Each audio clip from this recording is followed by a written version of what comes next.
Hello and welcome, Inspired Podcast community. This is your new episode. My name is Caroline, and my today's guest is Farzin Maziani. And I'm so happy that you are here and said yes to our episode. I have to laugh because I didn't train to pronounce your name, but you told me, and I hope I did it right. How are you doing today? I'm doing great, Caroline. I'm doing great. Thank you. Wow. And I would love to introduce you to our audience, of course. You are an award winning author, holistic wellness practitioner, and transformational alignment coach. You help high achievers avoid burnout and succeed with joy and ease instead of hustle and grind. So they can enjoy the journey. You are located in Toronto, Canada. I love that. I'm in Germany. We are connected all over the world. And my first question is, what inspires you on a daily basis and what inspired you to do what you are doing now as a coach? Sure. It goes back to the time that I was 12 years old, many years ago. I was 12 and I wasn't satisfied with my life. On the outside, everything was fine, but something was missing inside. So I was looking for that element of joy in life, element of passion, and those kind of things. And so I went to a extensive search to find the joy element within me. So at the time, there was no internet, there was no YouTube, there was no information that easily accessible. All we had was books. And then I went through many books. In the period of 12 years, I went through 20 different paths and thousands of books. I have more than 1,000 books in my personal library, actually. So I was looking for that joy element as a seeker. But after all, I was even more frustrated because I couldn't find it on the outside world. So I decided to make a radical decision. I went to a room. It was a windowless room. I closed the door, turned the light off, and I said to myself, I'm going to stay here until I find that source of wisdom and enlightenment and so on within me.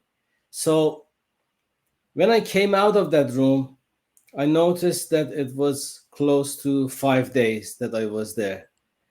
And so it was absolute darkness and absolute silence. All I had was me and my thoughts. So I had to face myself. And something magical happened that caused me to get out of the room. That was as I was sitting in there and in the absolute darkness, I noticed that there is a warm feeling in my heart. It was like a flame, and then it spread throughout my body, and I felt that my cells are burning or something like that. I was getting warmer and warmer. I was sweating badly, and then I was shaking, and all of a sudden there was light and there was heavenly music inside. So I felt a sense of joy that I never experienced before in my life. And it was life changing. It was one of those breakthroughs that I had. So I didn't need to stay in that room anymore. I came out and I felt connected with everything and everyone. That was quite an experience. And so what I found was the source of joy is inside, it's not outside. I was looking for it on the outside, on different paths and in the books and so on, but I couldn't find it. And the other thing that I found was the difference between knowledge and wisdom. Because before that, I was looking into the books and the material and so on, and it was just knowledge that is result of whatever we have in our brain or something like that. We bring it down and put it on the piece of paper, we call it a book, and it is knowledge. But wisdom is from inside. Sometimes you get an idea, and that idea can be $1 billion idea, because you can change the world with that, just a small idea that is coming from inside. So I always say that we are one idea away from being a billionaire.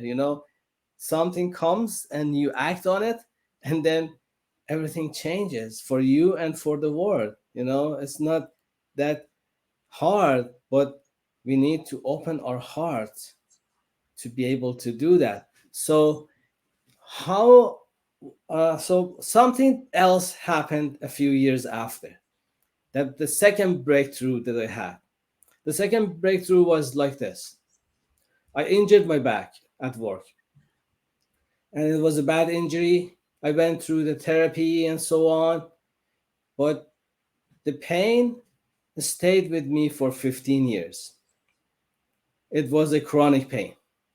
So I would get frozen neck and upper back. I had to go to therapy almost every week. Nobody could help me. All the specialists that I go to would check the exams like MRI. They couldn't see anything. They couldn't find anything. They couldn't find a muscle that is pulled or something like that. Nobody could find the source of the problem that I had. Medications wouldn't help. So I was frustrated. And a friend of mine came over and we were talking, and she said that maybe I can help you. And I was suspicious at first, but I didn't have any choice. So I said, yeah, let's try it. So she gave me a couple of phone calls, and she released the trapped emotions that I developed during that accident that caused the injury.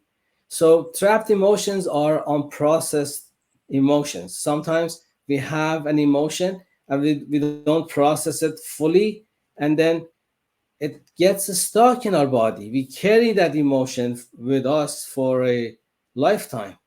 And as long as it is there, it is causing some problems. So, she released those trapped emotions, and then she said that you're going to be fine.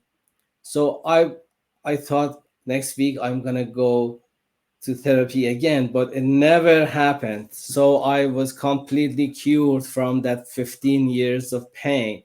So I was wondering what happened. And during the session that I had with her, she said that I see that you have the talent to do the same thing for other people as well.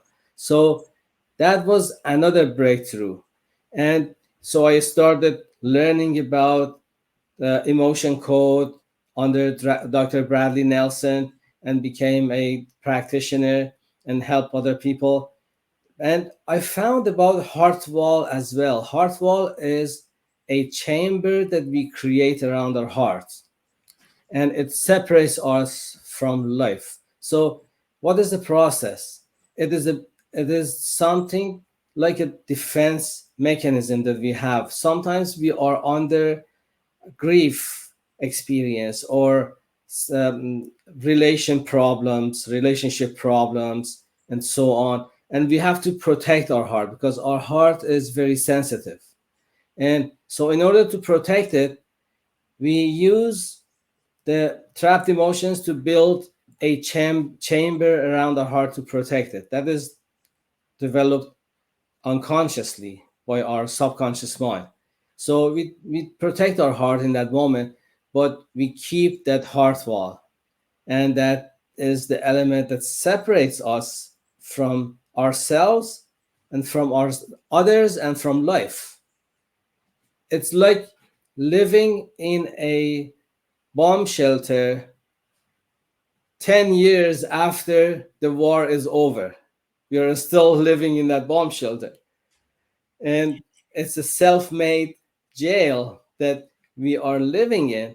And more than 93% of people have the heart wall. And on average, every person carries about 200 of those trapped emotions. So it is affecting our life. It is not something that we can ignore, but not many people know about it. And So I started working on people, and when I dismantle the heart wall for somebody, their life changes because they shine, they can do the things that they want to do, they find their life purpose, and they are aligned with life and with themselves and others. It's a life changing experience. So I had another breakthrough after that as well. So the third one, third in a row. The third one was when I broke my shoulder when I went to skiing and I fell down. I broke my shoulder, and I went to the surgeon, and surgeon said that I've seen this kind of fracture only in car accidents. How did you manage to break your shoulder? And I told the surgeon it wasn't even a big accident. I was on a flat surface, nobody was around me. And after 40 years of skiing, I'm a good skier. I don't know what happened. I just fell down and I couldn't move my left arm. And so the doctor said that I cannot do it much. It has to be cured by itself because I can't cast it. So he gave me a lot of painkillers, strong ones, because I was in a lot of pain. And so I went home and I said that this is the moment that I have to face. Life is giving me something. I can either look at it as a curse or a bad thing, or I can look at it as a gift that is wrapped in an ugly paper. So I chose the second one. I said it's a gift. So how can I use this gift? I said to myself, I cannot use my left arm. It's useless for 6 months. What can I do with my right arm? So I started writing the book that was overdue for a long time, that was within me. So I started writing, and something magical happened again. The third breakthrough was, soon as I started writing, I forgot about pain. I was writing for 12 hours, 14 hours without feeling the hunger, without feeling to go to sleep, without feeling the pain. So I said to myself, I know about the flow state, being in the zone, but I never had this much direct experience about it. So, long story short, I wrote my book in a couple of weeks, produced a lot of writings in that time, and then sent it to the publisher. And the publisher said that we cannot fit all that in one book. Maybe it's a sequel or something like that. But they made me to go through editing process. So editing took me longer than writing the book for me. And then it was published very fast. So those three breakthroughs that I had shaped my the way that I'm living right now. Wow. This was so inspiring. Thank you so much for sharing. And you already talked about people that helped you, one coach or a mentor. Who was the best coach you ever had? I mean, who inspires you? Are there people today in your life helping you? Yes, so I think uh, there is something like plus factor. Plus factor means we there's always something more to learn, to experience, and to develop. So it is not a solid things that we say that I reached the end. There is no end. There's always something. So I always move forward, because that is, even the title of my book is Joyful Fix: How to Break Free from Stagnation and Move Forward in Life. So moving forward is important to me. It means that we are expanding. There are two elements in a higher consciousness: one is joy and the other one is expansion. So we have to consider that expansion. We cannot stand still because life is moving forward with a specific pace. So if I stand still, it means that I'm moving backward compared to life. So We have to find ways to be able to move forward all the time, so we can be inspired, we can get inspiration from people around me, around us all the time, or the situations, or the experiences that we have in life. Everything can be a source of inspiration. There's no limits. Absolutely. And this leads me to my next question. How do you inspire other people? Of course, we witness it now in our interview. You are very inspiring. Thank you so much for sharing. How are you doing this? So sometimes all it takes is the change of definition. Because I always say, change your definition, change your life. How I inspire people? I just bring proper information about whatever they have, and we just tweak it a little bit. I give you an example. For success, when I talk to people about success and ask them what success means, we know that success is different for different people. But in general, people say that when I reach my goal, I'm successful. So that is the definition of success that they tell me. And I tell them, with that definition, you are miserable most of the time, because you're not in that point that you reached your goal, right? So most of your life, you're miserable with this definition. So let's change it. We're going to change it like this: success is moving toward a worthy goal with joy. So when we say that we are moving towards a goal, it means whatever action that we have that helps us to move forward toward our goal, when we are in that position, we are successful. So we can be successful most of our life. So which one do you choose? You can choose the first definition or the second definition, and it determines your life. So, and there are other definition as well. So for example, for life itself, some people say life is hard. Life is like hostile. We are living in a hostile universe. So I tell them, when we have that kind of belief, what happens? We are noticing the hostility in life more and more, because our attention determines what we experience. In my book, I have an example that four people are passing from a road. It's a crossroad, and the first one is someone who is in the car business, in a car dealership, and he is noticing all the cars that are passing by, their model, their color, their shape, and the price, everything. He's analyzing the cars that are passing on the road. And the second person is someone who is a builder, so he is looking at the buildings. There's a crack on one that can be fixed, the other one can be remodeled, and so he is focusing on the buildings that is in that crossroad. And the third person is a lady who is in fashion business, and she is noticing people, what they are wearing, the shoes that they are wearing, the clothes, the colors, if they're fashionable or not. So she's noticing that. And the fourth person is someone who had an argument in the office with his boss.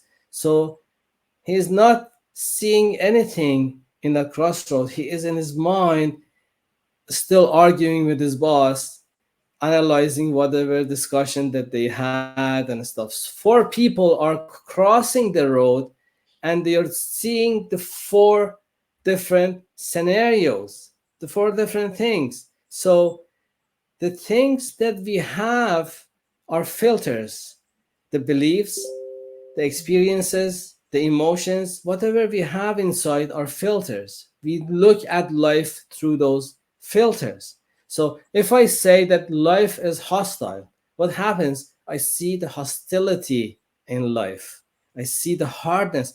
But if I change my definition, if I say that life is the best friend that I've ever had, It means that if there is something delivered to me that I don't like, I mean that, as I said, it's a gift in an ugly paper. So we feel better, and we can prove that because all of us had those experiences that some people say call it a blessing in disguise. Something that happened in the past, it was very hard, and now that when you look at it, you see that that was a life-changing experience for you. So we all know that everything that we experience, even if we don't know the value now, we will find out later. So we can develop that kind of perspective that life is my friend and it changes everything. Wow, so true.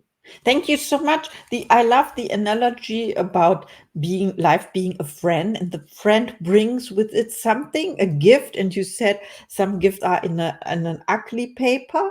Of course, you don't recognize it at the beginning, but then it unfolds beautifully. And also, you said change the definition, and you talked about goals, right? The definition of goals, that, or success. You talked about success. It's not when you reached your goal, it is the journey we can enjoy, and every progress we make, like 1% per day or something like that. So my next question is about your goals. Do you set goals for yourself or intentions, and what is one of your goals for 2024? Yeah, of course, I set goals for myself because if we don't have goals, what happens is that it is like going to a car and start driving, but not knowing where you want to go. So you go on a circle, you don't know where you're going, you're going to end up in the land of nowhere. So we need to have goals. And my perspective towards goals are a little bit different because soon as we start setting a goal, the resistance comes. Why? Because it's like a train that is going south, and I'm in that train, and I decide to go north. And I start walking towards north in the train. Where do I end up? Of course, south, because the train is going south. So our subconscious mind has brought us to here, to this point. What is subconscious mind? All the pictures that we have, the self image that we have, all the programming, all the beliefs, the habits, the emotions, all of those are within us, has brought us up to this point. Now, if I want to change the direction, it means I have to battle with my subconscious mind. And subconscious mind says that you don't need to do anything. Just sit down and relax. There's danger. I don't want you to go through that danger. Danger, danger. So it says that I'm protecting you. Subconscious mind is like a bodyguard, wants to protect us. So doesn't want us to do anything spectacular. It's just slow and steady, do the things that is safe for us, something like that. So when we start setting a goal, we face a resistance. Sometimes it's the fear of success. Sometimes it's fear of failure, fear of change. A lot of things can happen. So we have to know how to deal with those kind of situations because consciously we know what is good for us, the goals and the aspirations, but we just set a bunch of goals, and then as we start going through them, we notice that it's not easy. There are barriers, there are resistance. So we might give up. Or even if we don't give up, we go through that goal with hustle and grind. That is what everybody says, that if you want to reach your goal, you have to go through the hustle and grind. Otherwise, it's not possible. So that's what we do. And we become a wounded warrior at the end. What I mean is, we might win the war, win the battle but lose the war. I see a lot of successful people on the outside is everything is perfect. They have lots of money, lots of possessions, lots of fame and success, but on the inside they are empty. They are not happy. On the inside they have health problems. They have relationship problems. Why? Because they are not aligned with their goal. Alignment is very important. You have to be aligned from your conscious decisions to your subconscious mind and your heart desire and inspired actions. All of those should be aligned. Then we can move towards the success and enjoy the journey as well. Everybody says that you have to enjoy the journey. But when I'm constantly battling with myself, what is the enjoyment in that? So that is something very important, that we have to find a way to enjoy the journey of success. And that is coming with alignment. So what I do is when I set a goal for myself for this year or for the year after, I look at it from a different perspective. I say that I'm going to break this goal into smaller chunks in order to be able to do it. And then we know that those needle moving tasks help us to go and reach our goal, but they are called tasks. So soon as we start doing them, the resistance comes. So I changed the name from task to game, because we all enjoy playing games. It is programmed within us. We all enjoy playing games. So I changed the name from task to game, and then little games that I'm going to play to reach my goal.